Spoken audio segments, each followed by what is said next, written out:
United Lutheran Seminary presents the Seminary Explores podcast, conversations on faith, art, people, politics, theology, life, and more, with voices from around the corner and around the globe. Welcome to the Seminary Explorers. My name is Nelson Strobert, and today my guests are Don Stewart and Mark Staples, and they're here to discuss the succession of the Richard Stewart project on Black Lutheran history, and it's my honor and pleasure to welcome you to the Seminary Explorers. Well, thank you very much. Thank you. Well, I'm glad we're able to find time to have you here, and so that you can share what you've been doing in the past few months. First of all, what is the project about? 50 years ago, Rich began investigating, researching Black Lutheran history. And in his retirement, he received a grant to continue that research during his retirement.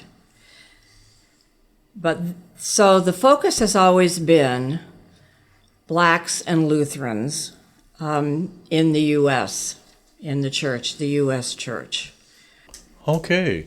And you two, both of you, you and Mark, have been involved in one part of that succession. That is, could you share with our listening audience what you two have been involved in doing? So Dr. Stewart always had a vision for a website that would be governed somewhat by a timeline, so that when personalities are introduced from the history, those desiring to access the website and learn more about them could see when they lived, and actually go into the website and access their background that way. So with that in mind, Don and I had the idea of going to United Lutheran Seminary's Philadelphia campus, going to the periodicals section, and going through magazines, mostly the Lutheran Standard, and Partners magazine, to see what we could find in the way of articles that had been written about leading lights in Lutheranism, I would call it. And Dr. Richard Perry, who's part of the succession plan, suggested that the most fertile years that we might look at include 1973 to 1986. I happened to work on the magazine at that time. So what we did was we would go to the library and take a year and go through the periodicals for a year or more, maybe in a particular day. We worked on that for about 2 years. Okay, and you were looking specifically for articles dealing with African American Lutheran history and the personalities? Mm-hmm. Yes. Oh, okay. That takes a lot of eye energy. I'll put it that way. It takes a lot of reading, and you found this material in the archives at United Lutheran Seminary, in the library archives, etc. Okay, and what did you get any help from anyone in doing this? I think that most of the help was on our own, to go down and look through the files, get directions to the locations for the periodicals. And as I said, Dr. Perry suggested some fruitful years for us to look at. And then as we took each, we started with the indices, the index for each period. Okay. And one of the challenges that presented to us was you couldn't always tell whether the article in question in the index involved Black leaders or not. You really had to literally page through each of the issues. I'll give you an example. There was an article called Pastor and Publisher that was about Will Hersfeld when he was a pastor in Oakland. And for our listening audience, who was Will Hersfeld? Will Hersfeld was bishop of the Association of Evangelical Lutheran Churches, which later merged to be part of the Evangelical Lutheran Church in America. Oh, okay. But he was also a parish pastor, very, very effective pastor. And one of his parishioners was Bob Maynard, who was the publisher of the Oakland Tribune. And that was an award-winning, I think they won the Pulitzer. He turned that paper around, and so the two of them became very, very good friends in the church in Oakland. Okay, and so which leads me to ask, as you comb through these materials, what were the stories, articles, and personalities that sparked your attention? If you could share some of those with our listening audience. Well, I began doing research before Richard Perry suggested in 1963, simply because I was thinking about my teenage years, my formative years, and wondering where the church was and what the church had to say. And I began looking in the Lutheran Standard to begin with, because I didn't know much about the American Lutheran Church. That was the periodical for their church. Okay. And I didn't know very much about that. And I wanted to see who in the ALC we might be overlooking. Right. And so I began looking very early. And in the Lutheran Standard, frankly, there wasn't very much. Okay. And even when we got to the point of the late 60s, 68, at the point of urban crisis, what I discovered in the Lutheran Standard mostly was what wasn't there. And there weren't. So there were some articles about civil rights, but what I discovered there was that most of them were imported from other periodicals. They weren't written by ALC Lutheran people. Oh, okay. So they collected materials. Yes. For their for the magazine. Okay. Yes. And so any hints that I got from the Lutheran Standard oftentimes were from photos, or what I was noticing about every year in the Lutheran Standard, they would list all the seminary, they would picture all the seminary graduates. And what I noticed was that most oftentimes, if there were people of color, they were from Africa or from some other continent. They weren't African American pastors that were being trained at the seminary. From the years 1979 to 1987, I found 267 articles of black leaders of one kind or another. Many, of course, were rostered leaders or people familiar through the hierarchy of the church, I guess. I'm thinking of James Gunther. Will Hersfeld would be another one. And there were many rostered leaders. James Capers. I wrote an article on James Capers, for example. But what I think struck me the most was there were so many lay leaders, all walks of life, who were making a difference in the church, sometimes beneath the radar. Could you give an example? Sure. Of some of these lay leaders? Because I think that would be very important for our listening audience to know of the people who help with the church. So Sylvia Pate was a high-ranking executive in the U.S. Air Force who made a big difference. Alonzo Krim was the superintendent of the school district in Atlanta. Gorham Black was the first Secretary of Aging in the Commonwealth of Pennsylvania. Those are three that I can think of. And they were, but the thing that goes beyond that, I think, is the LCA magazine, Lutheran Church in America, Lutheran magazine, had a section called People. They also had a news section. Right. And there were many folks, and I can't name them necessarily, but from unique parts of the country who had won awards or served their communities so that they were being recognized. and places like Fargo, North Dakota, places that Really? you don't think of having People of color. African American Right. Lutheran leaders, and they were coming up all the time. So of those 267 articles, we're talking about feature articles, we're talking about news stories, and we're talking about little snippets that with a picture. And sometimes the only reason I knew that a people item involved a person of color was because it ran with a picture. You Okay. couldn't just tell from the name. Right, exactly. Well, and an example of that is in 64, I noticed in the Lutheran magazine a picture of Richard Stewart when he was elected the Ohio Luther League president. Your husband. Yes, and there really wasn't, there was the picture, there was the listing of the officers that Right. had been elected, and that was it. No, I remember seeing that picture. Yes.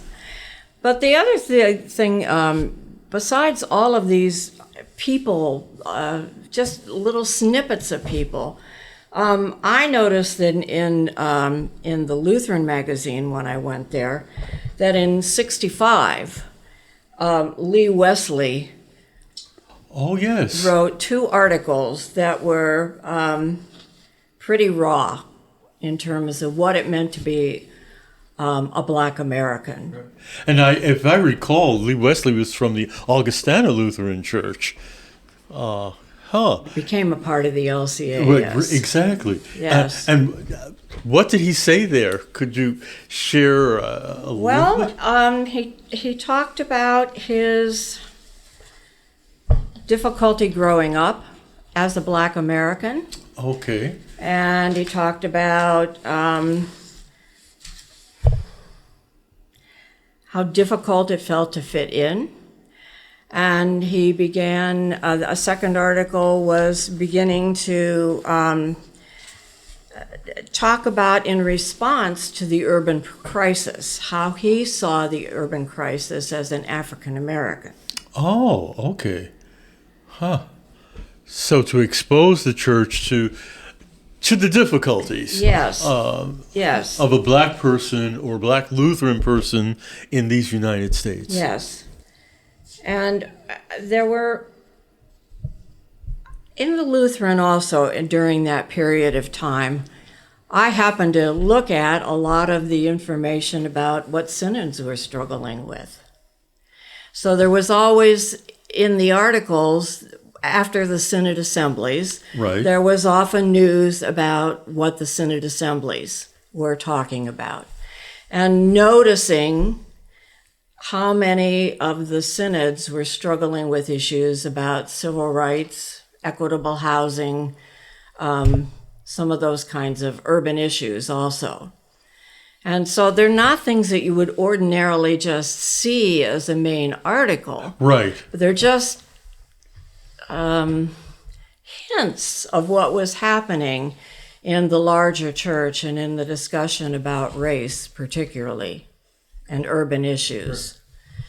And the Lutheran was had many different articles about that. One of the earliest ones too was in 1965 was Vernon Carter, who was from pastor in Boston, and he had a boycott on the education system. Okay.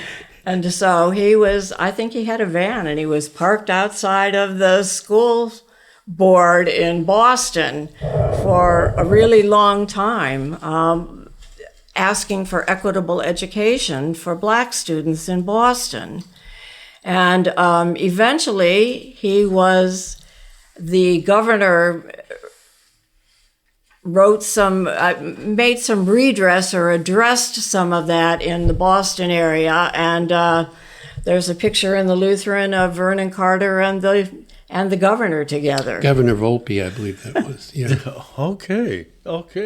Wow, interesting stuff. As you were going through these pages in the various denominational magazines, what surprises did you find, do you think? Or can you recall? I think the biggest surprise was I had written an article which explained that we had fallen short of achieving the amount of membership of people of color in the denomination. I believe that was perhaps in, I think it was 1979 or something like that. I may have the year wrong. I apologize. But I think the surprise then was that we're finding a lot of faces of Black leaders on the pages of the magazine, despite that shortcoming. We've been called the whitest denomination in the country.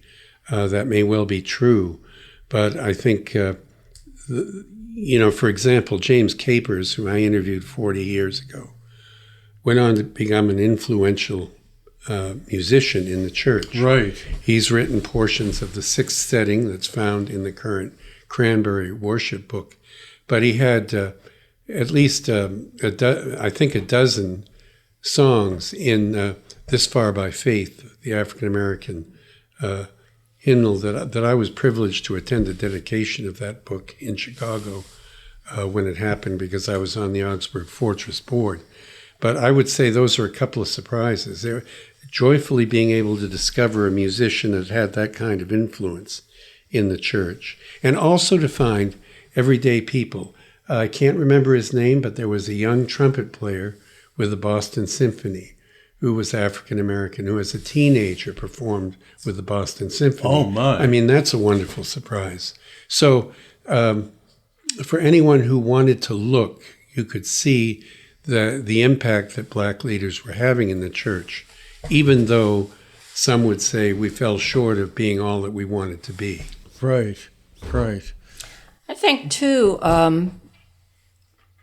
was noticing the voices of Black Lutherans speaking out and saying, particularly around the urban crisis time period, we need more Black pastors. We need more Black rostered pastors. And the watching, because we're looking through this sweep of time in these periodicals, noticing the efforts that were going into recruiting Black rostered leaders with Grover Wright. And, Oh, yes, I remember him. Lay Associates program that was developed and training people and trying to encourage people toward the ministry, which they had some success with. And I believe that effort was probably the reason that my husband Richard was asked to do some of that research in the first place about Black and Lutheran history. So Grover Wright had asked him to do that so long ago, but I think part of it, I'm coming to understand that I think part of it was to help in the recruitment of African American leadership in the Lutheran Church. Exactly. On the other hand, what were some of the difficulties, if any, did you have in doing your research? Well, I think Mark has named one of them, is that sometimes when they're talking about people, you don't know whether they're really African American or not, unless there's a photograph. So photojournalism is important.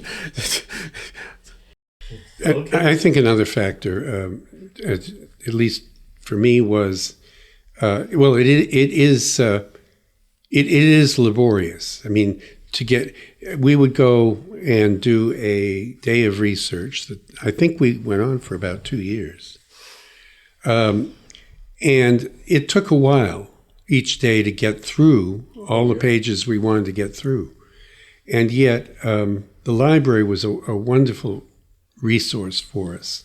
I had a special part of this journey in the sense that I worked from 1973 to 86 for the magazine, so some of it was finding anew the stories I had once known firsthand. I'll mention a personality that's an unusual person that I discovered. Just for a moment, in 1986, we ran a story on Lutherans in the Defense Department of the U.S. I got the idea that we were reading a lot of articles about war and peace in those days, about nuclear weapons. And I got curious. I said, now, who are some of the people that actually work in this department who might also be Lutheran? Right. And one of the people that that we came across was named Bob Miller. He's from church in San Leandro, California, I believe, who was working in the Department of Defense at that time. And he really gave a cogent little profile about his work and what it meant to him. And a person of faith, a black person of faith. So that certainly was a surprise to come across him. But that was a great thing. Again, as you stated earlier, that there are a lot of lesser known people in our church. We know the clergy, we know the rostered leaders, the diaconal lay associates in ministry, but the person in the pew we don't hear about or don't notice. Well, there were other people too, not only just people in the pews, but other people that were appointed to positions in the ELCA. That if you look and just pay close attention to these little news snippets, you can see people of color being gradually added to the staff of the LCA and then the ELCA also. But particularly I'm thinking the years of the LCA and seeing the church's response in spite of the fact that if you look at the whole magazine, you can see the movement from racial justice moving on to concerns about Vietnam, moving on to other concerns about family kinds of, you can see trends in what were the big concerns. But throughout all of that, I could gradually see the LCA putting people on their staff in a variety of kinds of positions that served all different kinds of jobs in the church offices. Okay, thank you.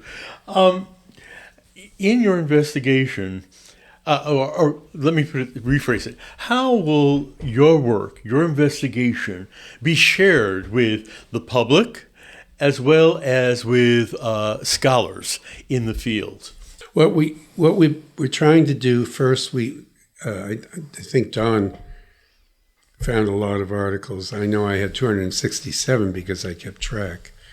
We're trying to pick out stories as the website goes to life, which will be hopefully before the end of this year, that we think are especially important to the history of the church. But we realize we can't just simply post 260 pieces all at once. It's going to take some time to do that. So the website will be a place where scholars, current scholars, future scholars, who maybe have a question, well, what has Black history been in our church? How do we learn more about it? So they can go to a timeline.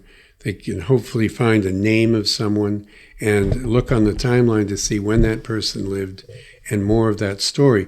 In some cases, we have multiple stories where a person appears. Will Hersfeld is a good example. I know I keep bringing his name up. Alonzo Krim, who was the superintendent of schools in Atlanta, served, I think, on the executive council of the LCA. Dorothy Ricks was a lay associate in Philadelphia at Reformation Church on Vernon Road in Philadelphia, and she joined the staff of DMNA and oversaw really the work of all lay associates at one time, I believe. So finding what I'm reiterating what Don said, it's really great.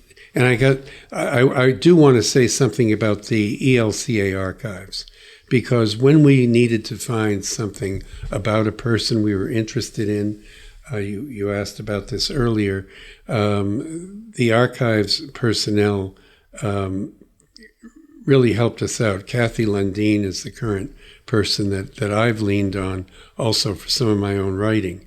So if you ask her about a story and have an idea when it appeared, she can send you a copy of it and maybe send you some photos that you didn't know existed. Okay. So that the archives is a real gem in our church. So Mark and I have notated our lists in our research. And I was particularly interested in looking at some of the, not just individuals, but some of these broad, sweeping things that you can see looking over 20 years of those magazines. Right. And notating them, anything that had to do with civil rights, Black theology, because there were conversations about that in the Lutheran magazine too, periodically. But any of that kind of stuff, so that could be notated and available to anybody else who wants to begin to look at some of those kinds of trends. Okay, great. Well, I can't believe that our time has come to an end. More and more questions, as you were talking, more and more questions came to mind for me. And but I unlike a listening audience, I will have the opportunity to ask you at another time beyond this. But I want to thank you for sharing your work, your research, and continuing research on this project. My guests today have been Mark Staples and Don Stewart, and who have been working on the Black Lutheran History Project as a continuation of the work of our dear friend and colleague, Dr. Richard Stewart. Thank you for being with us today. Well, thank you so much. Thank you. For the Seminary Explorers, this is Nelson Strobert. Have a good day. You have been listening to The Seminary Explorers, a production of United Lutheran Seminary with campuses in Gettysburg, Pennsylvania and Philadelphia, Pennsylvania. We invite you to visit our website at unitedlutheranseminary.edu. All opinions expressed on this program are not necessarily those of United Lutheran Seminary or the Evangelical Lutheran Church in America.